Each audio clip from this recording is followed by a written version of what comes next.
안녕하십니까. 서울대학교 이영호입니다. 오늘 제가 발표할 내용은 실제 이제 현장에서 모니터링을 하다 보면 모델을 계속해서 이제 업데이트해야 되는 경우가 많이 발생하게 되는데 그런 업데이트 방법에 대한 새로운 접근법에 대해서 말씀드리도록 하겠습니다.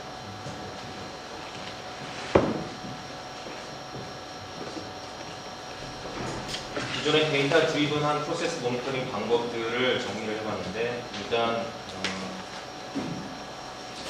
프린시플 컴포넌트 어널리시스, 파셜 리스트, 피셔스 디스크리미네이트 어널리시스, 패러미터 베리어스 어널리시스, 앞서 유 박사님께서 말씀하신 인디펜던트 컴포넌트 어널리시스 이런 다변형 데이터 분석법들 이런 것들이 다이나믹스나 너미니얼티 그다음에 여러 블락들이 있는 경우 그다음에 스케일이 다양한 것들에 대해서 굉장히 많은 모니터링 방법들이 개발이 되어 왔고 여기에 이제 스태틱스가 결부되면서 실제 현장에 폴트가 발생했느냐 안 했느냐 그것들을 판단하는 기준으로서 굉장히 각광을 받고 있고 왜냐하면 이제 이런 것들이 크게 각광을 받는 이유가 매저먼트들 사이에 굉장히 복잡한 코릴레이션을 핸들할 수 있고 모델을 업데이트하는 경우에 다른 방법들에 비해서 훨씬 업데이트하는 시간이 짧고 그 다음에 모델과 노이즈 간의 노이즈를 잘 필터링 해주는 그런 기능이 있으며 보시는 바와 같이 이제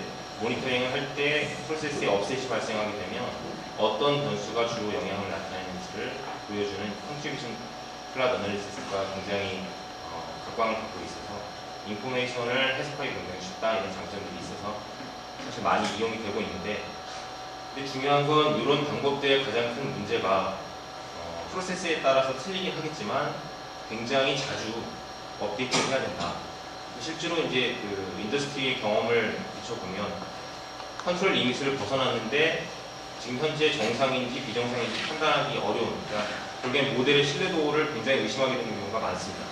그 이유가 공장에는 캐탈리스트 디액티베이션이나 메인테넌스 클리닝, 시즈널 이펙트, 그 다음에 프로세스 드리프팅, 그 다음에 모델의 언스틴티 항상 매저먼트 문제가 있기 때문에 이런 문제 때문에 업데이트를 굉장히 자주 해야 되는 게 가장 큰 프로세스 모니터링 필드에서의 문제점이라고 알려져 있습니다. 기존의 어댑티브 모델링 방법들은 크게 이제 세 가지로 분류를 해볼 수가 있는데 첫 번째가 이제 모델 라이브러리 베이스드 어프로치. 그러니까 업데이트가 될 상황을 미리 이제 예측해서 라이브러리화하고 현재 공정 상황에 맞춰서 맵핑을 한 다음에 그 모델로 교환을 시켜주는 그런 방식의 어프로치가 있었는데 이건 역시 모드가 픽스가 되어 있어야 된다는 가정이 있기 때문에 엄밀히 말하면 사실 어댑티브한 개념이라기보다는 모델을 자주 교환해주는 그런 방식의 어프로치라고 할 수 있습니다. 두 번째가 이제 그러니까 가장 최근 게 가장 유용한 정보를 준다라고 해서 최근 정보의 웨이트를 가장 크게 주고 과거 정보는 웨이트를 점점 낮게 주는 익스포넨셜리 웨이트 무빙 에버리지 어프로치가 두 번째 어프로치라고 할 수 있고요. 그다음 마지막으로 모델을 그러니까 어떤 일정한 주기를 두고서 계속 주기적으로 모델을 업데이트 시켜주는 그런 방식이 이제 세 번째 어프로치라고 할 수 있습니다. 그러니까 세 가지 어프로치 다 어떤 문제점들을 가지고 있냐면 특히 이제 최근 샘플에 오리엔트되다 보면은 최근 샘플에 디스터번스가 발생하게 되는 경우에 이 디스터번스가 실제로 모델 어떤 오퍼레이팅 모드가 체인지가 된 건지 아니면 디스터번스가 발생을 한 건지 그게 애매하기 때문에 실제로 디스터번스에 어댑트하는 경우가 굉장히 많고 그 다음에 뉴 모드로 시프트할 때 폴스 알람이나 리그레션 모델의 경우에 레지듀얼 값들이 굉장히 커지는 그런 경우가 많이 발생하고 그 다음에 업데이트가 실제로는 불필요한데 무빙인도 같은 경우에는 이제 피리어드마다 한 번씩 계속해서 반복적으로 업데이트를 하기 때문에 업데이트가 굉장히 의미 없는 경우로 업데이트가 될 수 있는 경우가 많다. 이게 이제 기존 어프로치의 문제점이라고 할 수 있습니다. 그래서 제가 제안하는 방법은 일단 리밋을 벗어났다. 그러면 이 벗어났을 때 이 벗어난 게 실제로 모델이 불확실해서 이게 트루 알람인지 폴스 알람인지 실제로 이제 현장에서 이런 모니터링 어프로치를 적용을 하게 되면 이런 문제가 비일비재하게 발생하게 되는데 이 문제를 오퍼레이팅 모드 체인지로 인해서 발생한 건지 아니면 디스터번스가 발생을 한 건지 요거를 구분해 줄 수 있는 프로세스 스테이트 클래시피케이션 방법을 교육을 해서 여기가 변했을 때는 오퍼레이팅 모드 체인지다, 알람이 잘못된 거다, 업데이트를 해라, 이런 정보들을 신속하게 제공을 함으로써 모니터링 시 발생할 수 있는 폴스 알람이나 레지더들, 그 다음에 의미 없이 기존의 어댑티브한 방법들이 자주 업데이트하게 되는 횟수를 줄여주는 이런 효과들을 만들어보자 라는 측면에서 제안했습니다. 그래서 프로세스 스테이트 클래시피케이션의 기본적인 아이디어는 프로세스 날리지에 기반한 리프렌 룰입니다.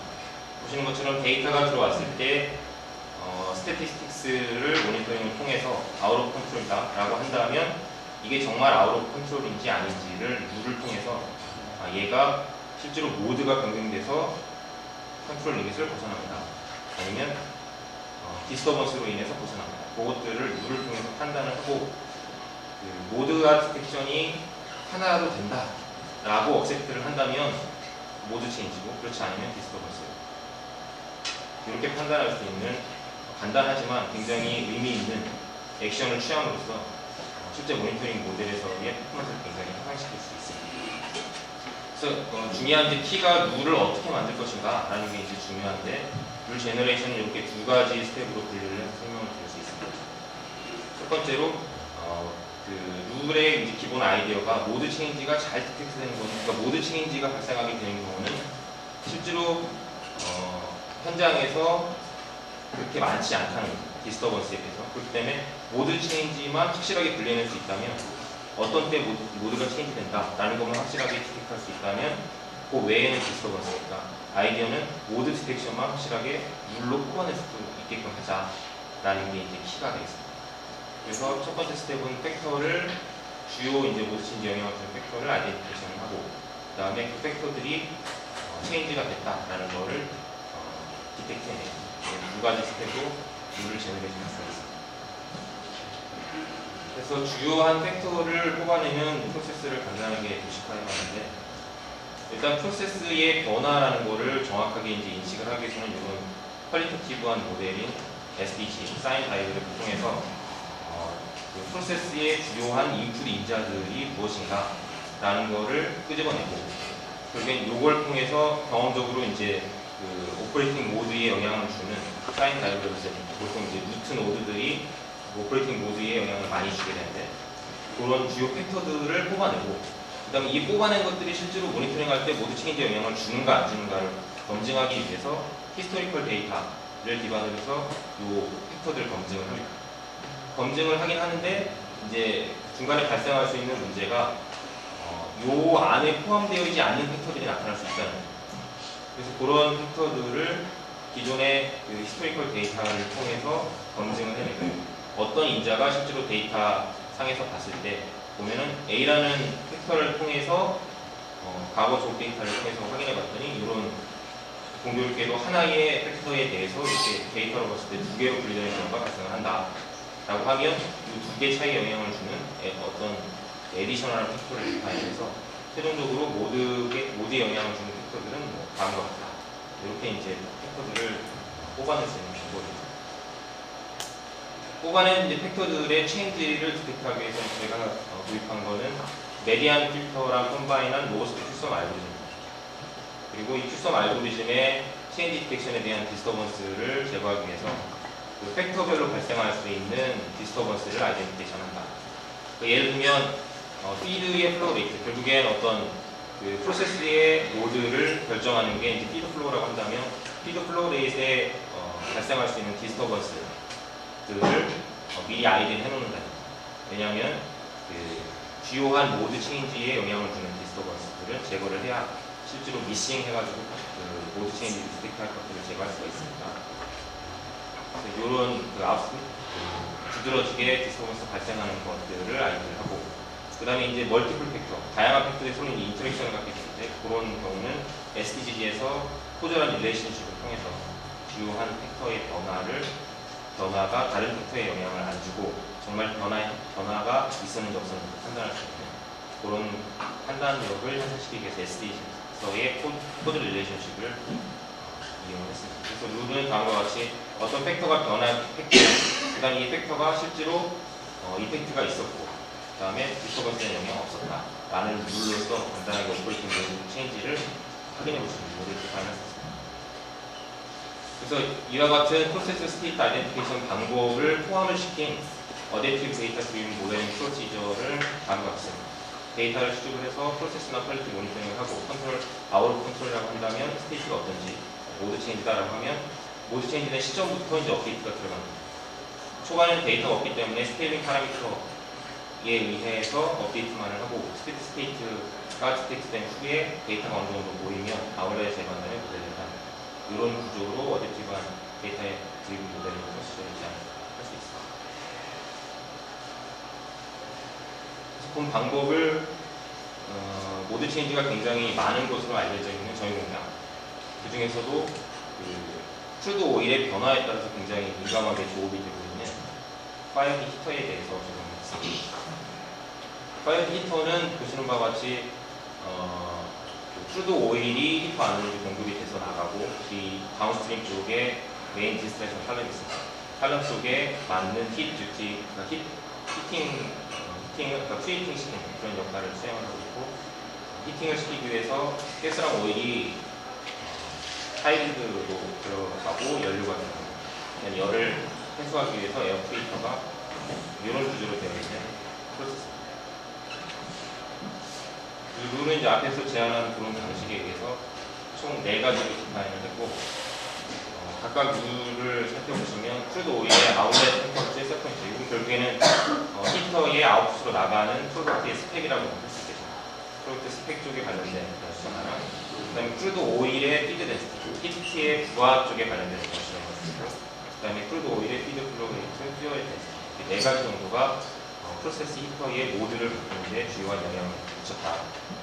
비단 이 4가지뿐만 아니라 다른 인자들이 충분히 있을 수 있지만, 그런 인자들은 이런 4가지 팩터들의 변화에 의해 다 귀속이 되거나 서로 관계를 갖기 때문에 이 4가지 인자들로 모드 체인지를 커버할 수 있다라고 할 수 있습니다.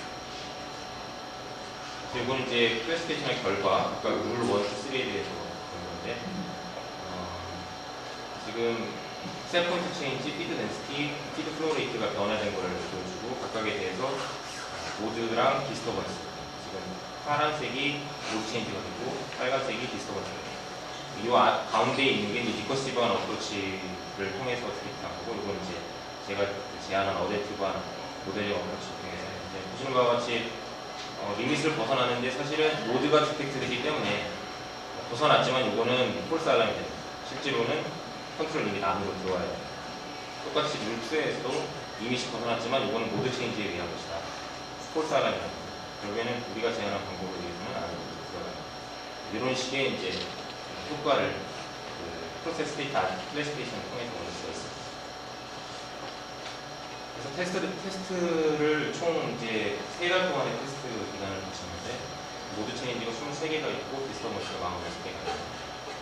이런 데이터를 가지고서 보시는 바와 같이 조업이 이쪽에서 이쪽으로 변화하는 그런 방법이고, 기존의 TCA 모델이나 PS 모델을 통해서 봤을 때 리밋을 벗어나서 계속해서 폴스 알람들이 뜨게 되는 이런 케이스가 기존의 스탠다드 TCA를 사용하기 경우에 발생할 수 있고, PLS 모델 같은 경우도 초반에는 잘 맞지만 점점 더 안 맞게 됩니다.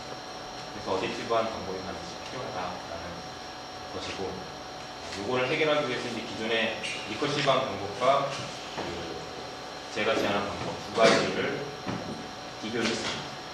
그래서 기존의 리커시브한 어프로치, 말씀드렸듯이 윈도우 사이즈를 두고서 반복적으로 업데이트를 해나가는 그런 어댑티브한 어프로치, 가장 최근까지 각광을 받고 있고 많이 사용이 되고 있는 어댑티브한 모델링 어프로치입니다.